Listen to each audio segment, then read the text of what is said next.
একের পর এক ওই স্বয়ংবিলাস দর্শন করে ফিরে আসে।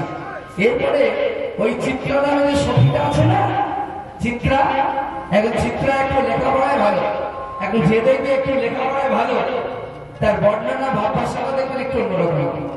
তা বলছে, হ্যাঁ রে, তুই তো এই সখীদের মধ্যে বেশি শিক্ষিতা, শৈশব, তুই এমন ভাবে বর্ণনা করবি আমাদেরকে ব্যাখ্যা করে বলবি যেন বুঝতে পারি, যেন বর্ণনা থেকে না। তা চিত্রকুঞ্জ মধ্যে দেখে, চিত্রকুঞ্জ মধ্যে কি দেখছে, একটি শিক্ষিত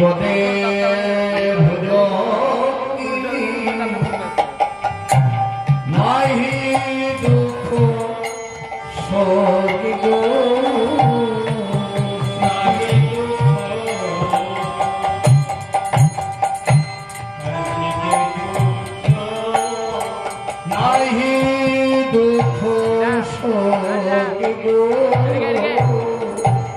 শিখি ভুজঙ্গিনী ও ভুজঙ্গিনী নাই দুঃখ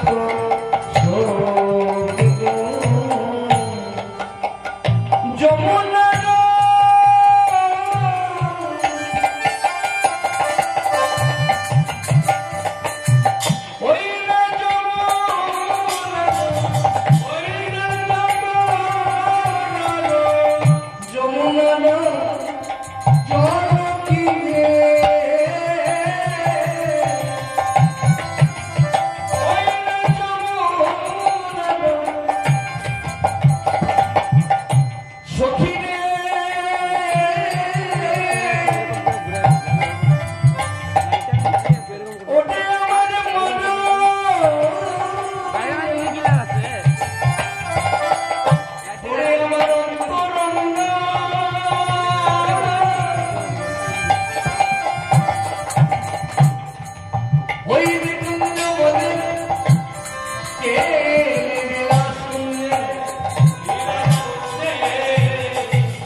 তাহলে প্রমাণটা কি করে হবে? মানে পদকর্তা পদাবলিতে প্রমাণ দিয়ে গেলে কি প্রমাণ দিলে না?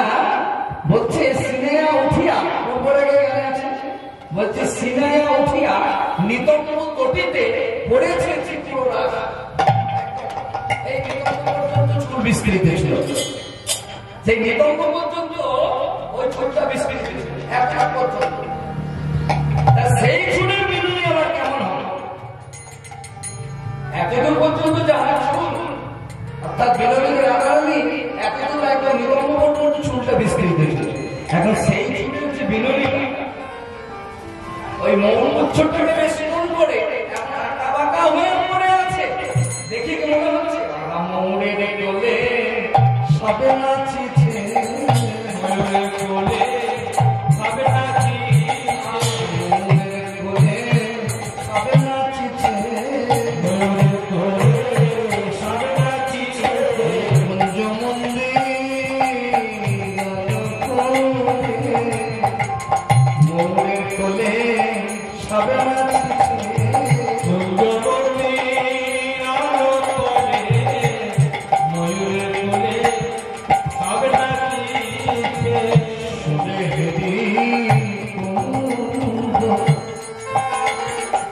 মুদিত নাহি ভেলো,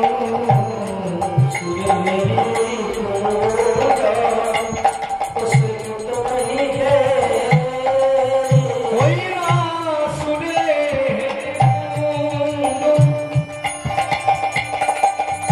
মুদিত নাহি ভেলো, সুরে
সবাই যেন জেগে গেছে। এখন কে কিভাবে কোন দিক থেকে ডাকছে দেখিনি। 10 দিশ নিদমন ভেলো পদটা, 10 দিশ ভেলো পদটা, ওই না ভেলো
এই সুখের সময়, এই আনন্দের সময় এই অমঙ্গল সূচক কথাটা মুখে না আনলেই হতো না।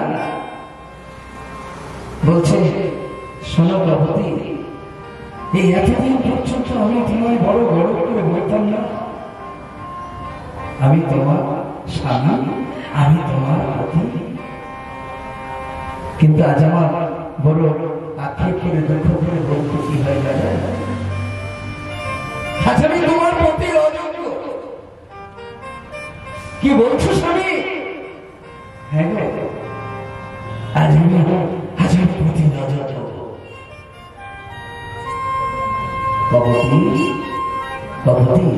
যে বৃক্ষের ডালে বসে আমরা প্রেমালাপ করছি, একবার ওই বৃক্ষের মনে চেয়ে দেখেছ? বৃক্ষের মূলে বৃক্ষের মূলে একবার চেয়ে দেখো। যেই না বৃক্ষের মূলে চেয়েছে, দেখছে কি একটি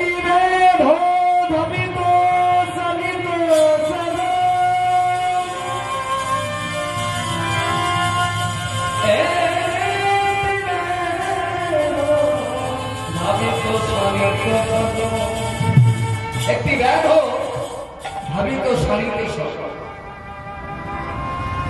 একটি ব্যাধ মানে সেখানে ওই কপতার কপতকে লক্ষ্য করে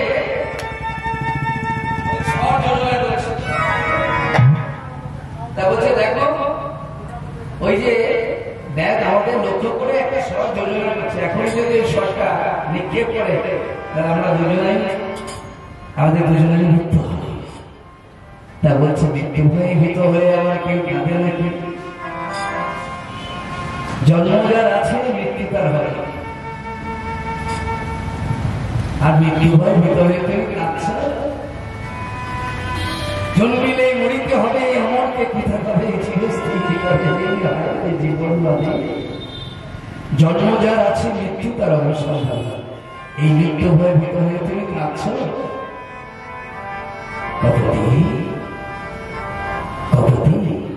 ওই মৃত্যু হয়ে ভীত হয়ে আমি কাঁদিনি, মৃত্যু হয়ে ভীত হয়ে কাঁদিনি। এই যে এতদিন পর্যন্ত আমি তোমাকে বড় বড় করে বলতাম না আমি তোমার প্রতি, আমি তোমার স্বামী, কিন্তু একটা আক্ষেপ কি জানো? তা বলছে আক্ষেপ কিছু নেই আমার কাছে। শোনো আমি তোমাকে একটা পরামর্শ দিচ্ছি। পরামর্শ এই আমরা পক্ষী আমাদের রান্না আছে, আমাদের পাটনা আছে, চলো না অন্য কোনো বৃক্ষের আমরা উড়ে চলে যাই, সেখানে সেই বৃক্ষের ডালে বসে আবার নতুন করে আমরা প্রেমালাপ করবো। তারপর যাবে কোথা? অপর থেকে যদি তুমি উড়ে চলে যাও, অপর থেকে দেখছি একটু সের পক্ষী উঠি, আমার সের পক্ষী কমায়না সের পক্ষী চলতি কথা। যাদের বাচ্চা এই বাচ্চা কি করে এর কাজ না, এরা বাতাস খেয়ে জীবন নাম না, আর মাঝে মাঝে ছোট ছোট পাখি তারা পেলে ভেঙে গিয়ে তাহলে নিচের থেকে যদি নেমে চলে যায় তাহলে ব্যাধের কবলে বলবে, আর ওপর থেকে যদি উড়ে চলে যায় তাহলে সে পক্ষী হাতে নেবে। তাহলে আজ আমাকে মৃত্যু আসন্ন, মৃত্যু হয়ে মৃত্যু হয়ে আমার কেউ কাঁদে নাকি?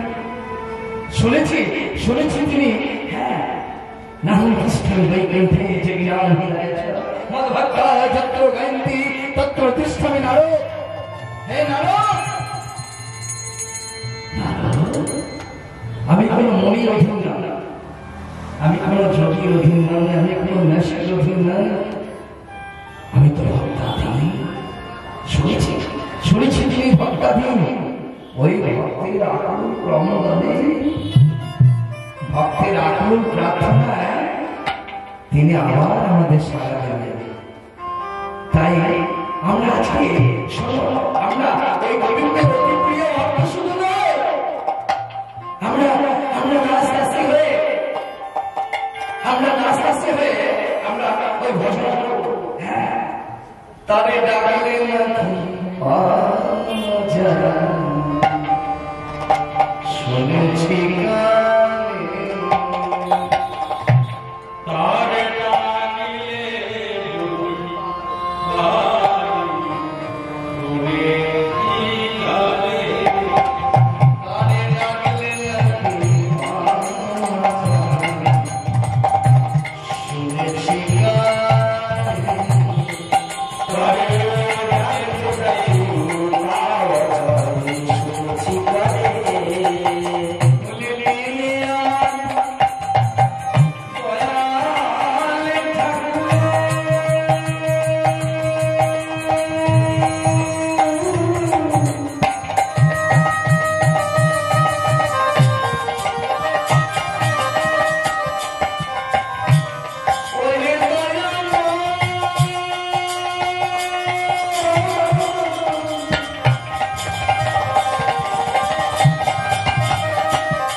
ওই ভগবান ওই গোবিন্দের নামে শরণাপন্ন হল। হে গোবিন্দ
রক্ষা করেছিলেন।